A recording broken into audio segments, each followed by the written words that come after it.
So, good morning. Before I begin, let me tell you a little bit about myself. My name is Jason Ribeiro. I'm a Master of Education candidate at Brock University, which is in Ontario, Canada. I'll be entering a Ph.D. program in September in Educational Leadership at the University of Calgary. So Ontario, for you guys don't know, and Brock University, it's just about an hour outside of Toronto. And I'm so happy to be here because as I was getting on the plane, it began to snow. So I'm very excited to be here. So when I began my Bachelor of Education degree at York University, I began to develop a research interest quite broadly between education and technology's role. So I've previously published works on such topics ranging from the systemic philosophy of fear that inhibits teacher technology adoption, all the way to, at the higher ed level, how can we combat retention in online courses by positively fostering community. However, today I'm here to speak with you about my master's MEd research and my primary research interest, which is educational technology decision making. So my thesis is a collective case study exploring the technology procurement process in Ontario and their publicly funded school districts to determine if the practices are informed by the relevant research, grounded in best practices, and fostering and enhancing student learning. Now, of course, I don't have the time to present the entire MEd thesis today, but I chose to speak about something that went beyond just the Canadian context and illuminate an issue that transcends borders and hopefully applies to the United States as well. So with that, I present the importance of involving teachers in district technology decision making. So over the last 30 years, the rapid advancement of information communications technologies, or ICT, or educational technology, or EdTech, goes by a myriad of names, and their subsequent consumerization has led to an unprecedented shift in K-12 education and their landscape. These unique learning and teaching tools have enabled school leaders to transform and modernize their classroom environments, and the opportunity to equip these students with critical 21st century skills. However, the whirlwind speed of technological development and the resulting impact on educational organizations, processes, policies, and practices has created a critical need for sound technology management and leadership. And as we know as researchers, the responsibilities of educational leaders is further problematized by the collective weakness of educational technology research and its inability to provide empirical evidence that substantiates the claim that an intervention of technology or any kind will improve student achievement. Now, notwithstanding these profound challenges, because they are profound, school districts in the United States and in Canada have made multi-billion-dollar investments in these unproven technologies, and the spending is showing no signs of slowing. So this leaves us with a growing need for research that examines spending in particular. And when we talk about spending, we're really talking about spending. So here's an idea of the global spend. So despite a lull in some technology markets, the global spending on classroom technology alone, so that is your mobile devices, your digital projectors, your laptops, reached $13 billion US around the world, and it's expected to, by 2019, reach around $18 to $19 billion as well. Now, these figures are just the upfront costs of putting a technology in. It doesn't talk about the IT support, the implementation, the training that goes along with it, because it would absolutely be much more.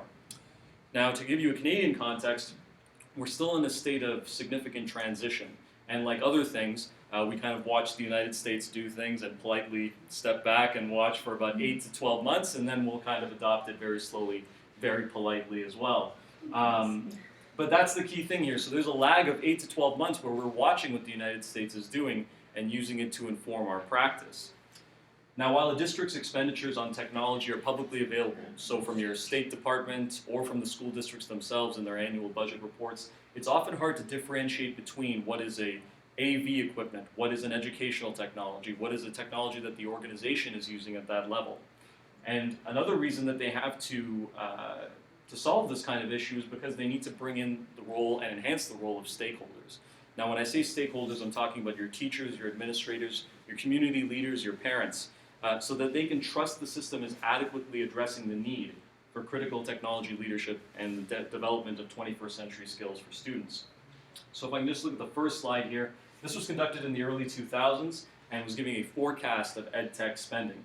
And as you can see, there in red is the current allocation for some items, and in yellow was the ideal allocation given what we know and what was forecasted. And if you pay attention to hardware, hardware for the year 2000, 2001, 2002 was dominating the edtech space. So school leaders were buying laptops, school leaders were buying specific hard things that they could put in the classroom that they thought would be a positive intervention on learning.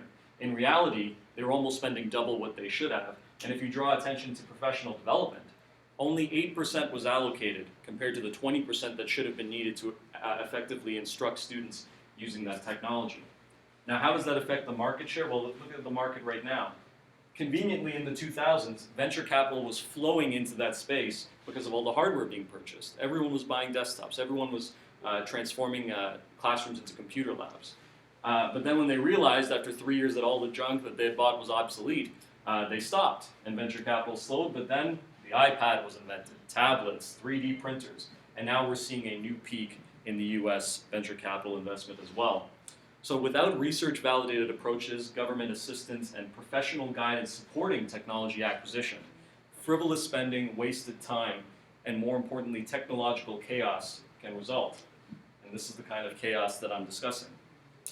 So here was the big mistake, as I like to call it. In June 2013, Superintendent John Deasy of the LA Unified School District announced an iPad for All initiative, providing all 650,000 students in the district with their own individual iPad. He planned to commit $30 million, and told everyone that the project would roughly cost about $1 billion in total. However, a myriad of problems immediately plagued the one-to-one rollout. First of all, there was a rushed timeline. It happened very, very fast. Students hacked the devices to remove the privacy filter so they could see whatever they wanted. Poor Wi-Fi infrastructure in the school. They gave everyone tablets, but it wasn't able to get a sound internet connection. There was a lack of professional development, hugely, for teachers. Even though the research in these technology forecasts had already been published and everyone knew there wasn't enough professional development, they still went ahead lacking in that area.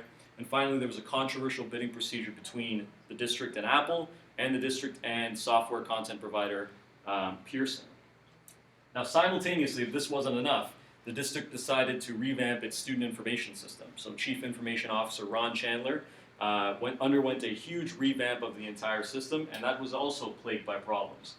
Students were getting inaccurate student transcripts, lost records, and there was chaos throughout all of the 1,000 schools within the district. Now, by October 2014, the iPad contract had been canceled, the money had already been spent, the student information system had yet to be fixed at the time, and both Superintendent Deasy and CIO Chandler both resigned. The fate of the 100,000 iPads that they've already purchased is still unknown. They don't really know how it's going to fit into that model. So clearly the uninformed acquisition of technology can result in wasted funds and a loss of public trust.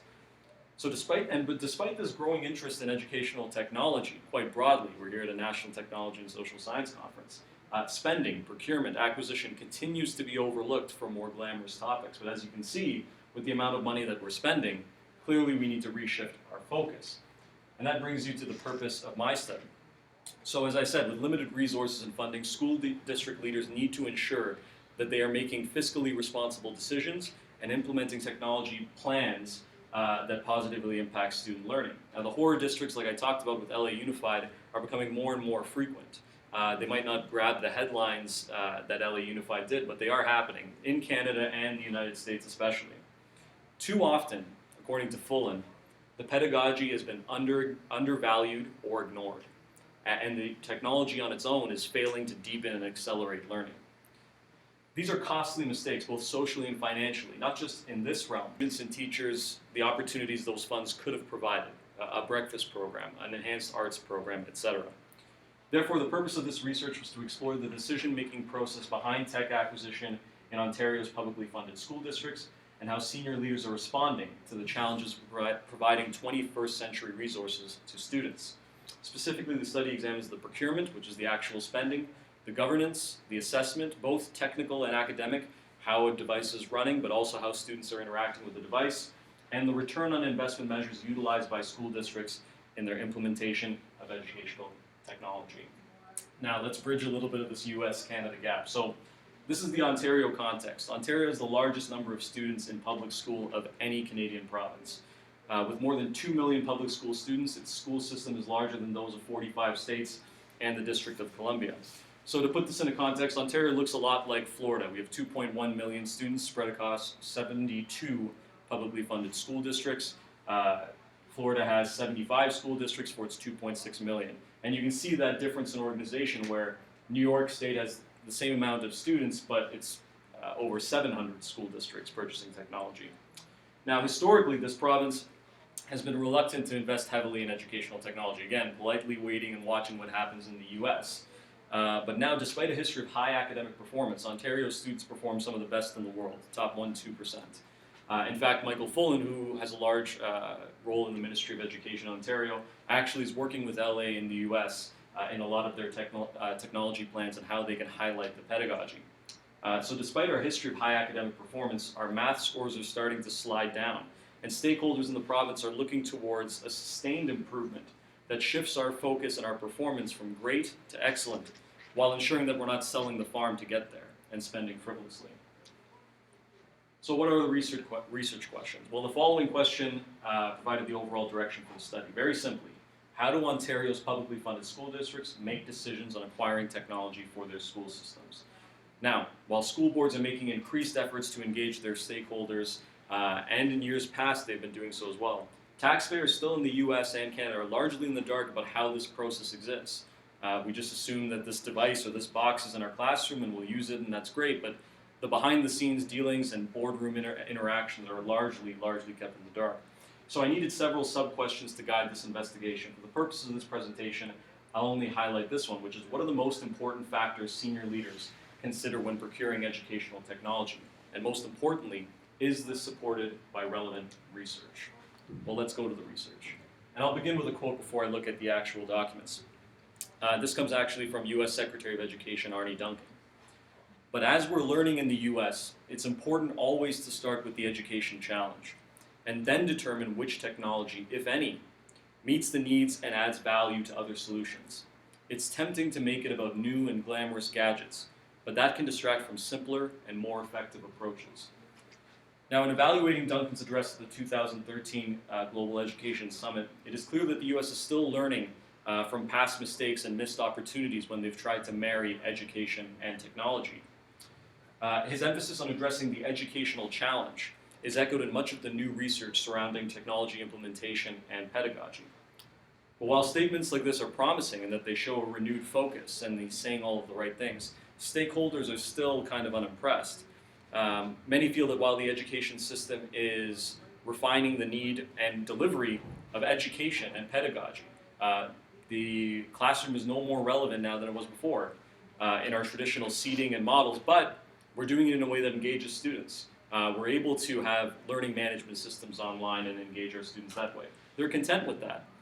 But what they need to do is establish that they have ensuring that those dollars result in increased student performance, achievement, and enjoyment. And that's where they have failed. So effective technology leadership and decision making is not something to be desired anymore. It's actually essential.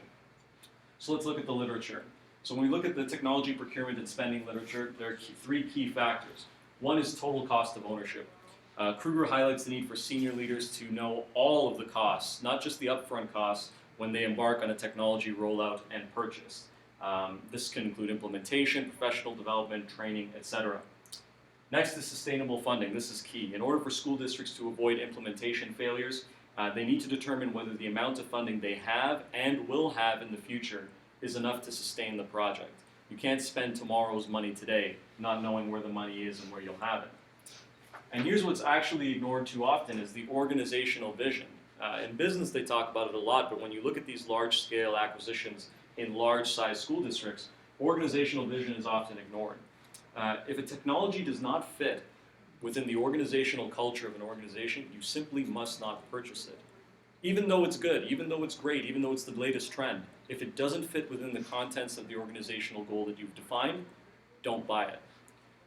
Now, finally, the way that you make sure that this is now relevant for your teachers, your students, your community members, etc., is you have that organizational vision contributed to by the entire organization. We all create it, not just one person, not just a technology director. Everyone contributes to the vision. Now, these are clear elements that superintendents, CIOs, technology leaders are fairly familiar with. They have applications in business as well. However, the literature also informs us that when districts spend, they also need to consider the academic impact, and this is what's key. So, professional development. Professional learning and development is, for educators, is universally identified in the literature as an essential component for any technology implementation, which is so shocking that it's so undervalued when we look throughout the US in terms of their spending. Now, this training can take on many forms, teacher to teacher. It could be a general session. It could be actually from the company that's providing the technology can provide the training, but it is so key to academic success of students. The second is increased student engagement. It's actually the most common measure, other than student achievement, that districts use to measure the return on their technology investment. So are students engaged? Are students coming to class? Are they logging into the program that we spent money on? That's what they actually see. Now, this claim is aligned with both the APA's learner-centered framework and Marzano's 9 categories of instructional strategies that affect student achievement. So prior to purchasing a technology, senior leaders need to assess what is the current engagement level in their class with the technology that they have. And the way that they can do this to safeguard themselves before they purchase a technology is to produce pilot studies. Now, these pilot studies need to be monitored very closely. They can't just be anecdotal evidence. It can't just be a paper and pencil survey, did you like this? It needs to create data that can be used to show whether teachers will actually use this, whether students are actually engaged while they're being used, or while they're using this technology. And the last is collaboration. Implementing technology, as we know in classrooms, can facilitate collaboration in a number of ways that wouldn't be possible without that technology. Providing students with equitable access to technology can allow all children to participate collaboratively in the learning process. So the methodology of my study. The research is best described as a collective case study in which the decision-making processes surrounding technology acquisition were evaluated in 10 different Ontario public school boards. This case study aligns with Stake's view of case study research that the researcher enters the scene with a sincere interest in learning how actors function in their ordinary performance or ordinary milieus, and with a willingness to put aside your initial perceptions while we learn. So for me, it was important to select individuals that not only were in leadership positions, but made high-level decisions regarding technology. These people are mostly hold the title of Chief Information Officer, CTO a lot in the United States, and superintendents. The overall impact of my study is about 746,000 students. This study shows how the technology is being purchased for them. But more importantly, other than the title, these people and individuals possess the status, experience, and knowledge required for the study. So all 10 submitted to a 60 to 90-minute interview. The questions were a combination of open-ended and closed-ended questions, and were developed on a survey of the existing literature and also current trends and technology topics that were emerging in both professional and general discourse. The data were transcribed and submitted to computer-assisted NCT analysis using Atlas TI, which is a qualitative data analysis software, which I highly recommend, and they're not paying me to say that. Computer-assisted NCT analysis is adapted from CITL, and it's comprised of 3 basic components: noticing, collecting, and thinking. So essentially, especially when you have a wealth of data, you begin to notice things very casually on your first, second, and third passes, making small notes. The name of the code doesn't necessarily really matter at this point. It's just that you've taken notice of something interesting. Then when you begin to collect, you begin to merge some of these code labels that might be similar, creating some sort of hierarchical structure and breakdown. And that might take 2 or 3 passes. And finally, in order to generate your findings, you start to get the thinking. That's where the theory comes into it. That's where you start to notice that the connections and the meaning behind them, which is very important. So here are the findings. The data revealed that the 10 senior leaders considered many of the same factors when procuring technology. And in discussing the process, all of them acknowledged numerous challenges in determining what technologies were appropriate for their students, and also what management strategies and leadership strategies that they needed to employ to make sure that they avoided becoming the next Los Angeles Unified. During the interviews, participants were asked to identify and rank the most important factors, and in reviewing the data, these were the most important factors, and I'll explain their significance in a moment. But the first was cost-related factors. They were looking at how much does it cost? What's the price? Can we sustain it? Do we have enough money to sustain it?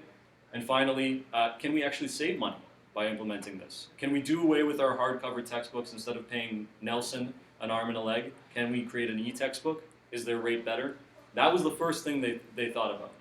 The second thing was the impact on school boards' infrastructure. Do we have the Wi-Fi support in our schools to make sure that we can sustain this technology and support it? Does this technology that we're considering purchasing complement the existing technologies that we've already purchased? And that was what all 10 and all 9 for the impact responded that way. The third, about 7 responded that product specifications were key. That's your warranty, your durability, your repairability. Those elements, technical elements, were the third most important factor. And then fourth, only about 4 of the participants recommended or stated that they considered a technology plan or organizational vision as driving their decision making in some form. Now, some technology plans were very rigid and well thought out, and others were kind of emerging, but nonetheless, 4 did acknowledge that. And fifth, and shockingly so, 3 participants only considered the impact of technology on instruction and student learning, and that's incredibly troubling. And that seems to be the case in a lot of areas outside of Canada as well, which I'll get into. Now, there were other factors, but they weren't statistically significant when compared against the sample. So we'll jump right to implications as we try to wrap up. So in the area of technology procurement and spending, senior leaders placed great emphasis on, again, that total cost of ownership and sustainable funding associated with the acquisition of a new technology. However, only half, probably 4 of them, made reference to that organizational vision as being key or being present in their school districts and informing their technology spending. But when examining the academic impact of technology on student learning, senior leaders placed very little emphasis on the 3 essential conditions I talked about earlier. In most cases, student engagement was only assessed after the technology had already been purchased. That kind of defeats the purpose if you're trying to see if students really enjoy something and then you want to scale up that purchase. And only 2 referenced collaboration and teacher training as being an essential key component when they purchased it. And here's where we bridge that gap. This is highly aligned with very recent US scholarship on technology spending. The Bill and Melinda Gates Foundation released a study last year called, very aptly titled, Teachers Know Best, and highlighted the fact that a lot of these errors come from the fact that they're made from an organizational lens. They're made from a technology leadership lens, but not necessarily from a pedagogical lens. How do we bridge that gap? And that's what we come to when we look at the recommendations. And by the way, while this study has shown that, or as we can see, Ontario, even though we have a great advantage in the fact that our students perform exceptionally well on PISA testing and in our own internal EQAO testing, we're one of the highest achieving provinces or areas in the world. Technology might be the biggest disruptor of that and might bring us down to earth a little bit in our performance because we seem to be following some of the bad habits and bad trends that we're seeing in terms of technology management. So my recommendations are, for at least this part of the study, are around the importance of teacher involvement in the procurement process. How do we rectify this? Clearly, senior leaders need to align themselves with research-validated approaches, not so much going on paper and pencil surveys and instinct and their gut and technology trends. They really need to look at the research. But how do we get there in a way that brings stakeholders into the fold as well and creates a learner-centered focus? It's very simple, and not just because we're in Vegas. I'm going to say this: you play your best hand, and your best hand happens to be your teachers, your teaching and instructional staff. So, key things: you involve teachers in any system-level procurement processes, and not in a tokenistic way, like in an elite teacher team or academy. You actually have them involved in the operations of how you're going to spend money, as long as it's related to technology and student learning. The other thing is you have them collaborate with IT. IT people have the utmost technical expertise. Teachers have the utmost instructional expertise. If we marry those 2 together, there's no way that we can have some of these problems. The next is increase our focus on providing personalized and meaningful professional development for teachers, not an excuse to just get together and have lunch. Actually, things that might be relevant for teachers. And lastly, we create assessment guidelines, pilot studies that provide meaningful data and include teacher voice. Something that can be monitored very closely, and have teachers define the empirical measures that they want to explore before you grant them that technology pilot and before you pay that money. Let them know what you want to do and what you want to see from them. And I guarantee they'll respond tenfold, and that's what at least the research says. So in conclusion, teachers possess the knowledge and skill to return the procurement process back to focusing on student learning and instruction. So as we can see, here is technology failing to accelerate the learning on its own. This is a techie's dream. Everyone has an individual computer. There's a digital projector. There's a back channel going on as well. Every kid has a webcam. But as you can see, this is one of the most disengaged classrooms I've ever seen. In fact, there's a student here with a screen off reading a paper book. And as you can see, this is where we don't want to head, and this is where we run the risk of heading. But if we get the pedagogy right, using Fulham's words, amazing things can happen. You can see the traditional chalkboards covered up. And you know how I noticed this is an amazing and collaborative classroom, a 21st century learning classroom, is you can't tell where the teacher is. They're not sitting up at the front, there's not rows there. The teacher's actually right here sitting down. It's fantastic. So when we look in conclusion, resolving the challenges associated with technology acquisition is only one of the many steps needed to be taken in order to implement meaningful educational reform in Ontario. The rapid pace at which technology is evolving isn't certainly helping our case. I'm sure this clicker will be out of date by the time we leave the room. Yet, while in Ontario we are right in our reluctance to chase technology for our school systems, we should instead be sprinting towards fostering educational innovation, best practices, and leveraging personalized learning opportunities for our students. After 15 years in the 21st century, we've been sluggish in that regard. However, with progressive leadership that puts student learning at the helm and engaging our most important resource, our teachers, we can create an education system so rich in pedagogy and focused discipline that we may be able to catch up after all. Thank you very much.